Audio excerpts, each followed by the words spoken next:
Reducing remittance costs would dramatically improve lives. Reuters, Philimon Bulawayo. In 2018, about $40 billion will be sent to Sub-Saharan African countries from people working abroad.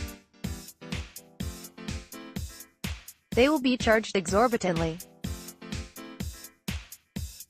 It doesn't have to be this way. A recently released World Bank report shows that the cost of sending remittances to Sub-Saharan Africa continues to be far higher than any other region in the world. On average, to send $200 to and from a country in the region will cost almost $19 in the first quarter of 2018. This is more than 20% higher than the charge for a remittance to any other region.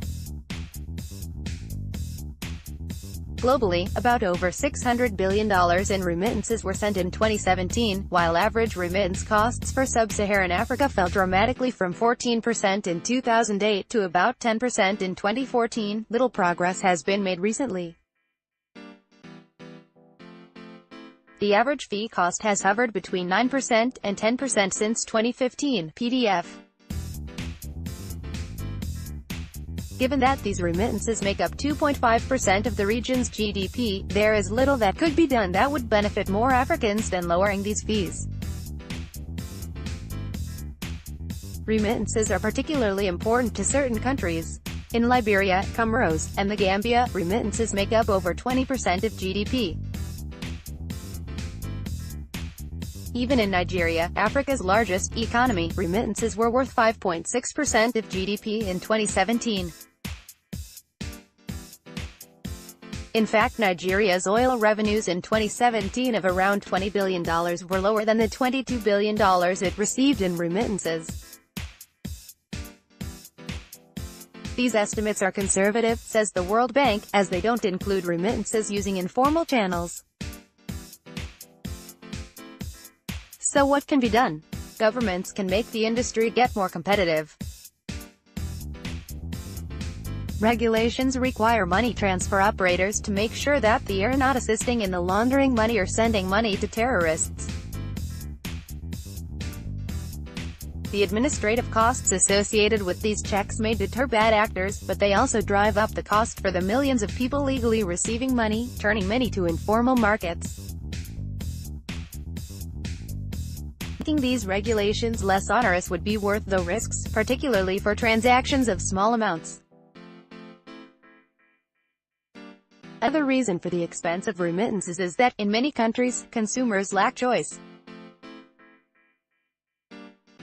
In many African countries, the National Post Office has an exclusive partnership with one money transfer operator.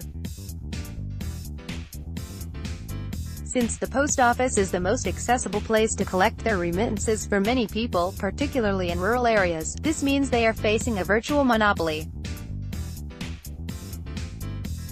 Monopolies mean higher markups on such payments, and less money in the pockets of the rural poor. One reason to be optimistic about remittance costs decreasing is the move away from cash towards digital payments. Digital transactions get rid of the need for physical agents and the costs associated with moving around large amounts of cash.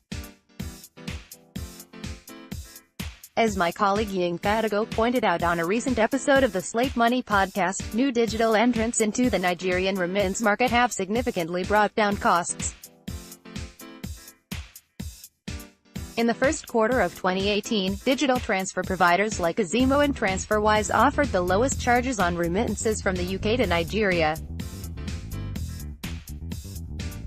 Their fees are smaller than any on offer 10 years ago. Some observers also hold out hope that cryptocurrencies could bring down costs. Don't hold your breath. Cryptocurrencies like Bitcoin and Ethereum are far too volatile and confusing to use for remittance senders to engage with them. It is conceivable that blockchain, the underlying technology that attempts cryptocurrencies to make reliable, could make the infrastructure for sending remittances safer and more efficient. Still, this has nothing on the less sexy, but much more important, impacts of good government policy. Sign up for the Quartz Africa Weekly Brief, the most important and interesting news from across the continent, in your inbox.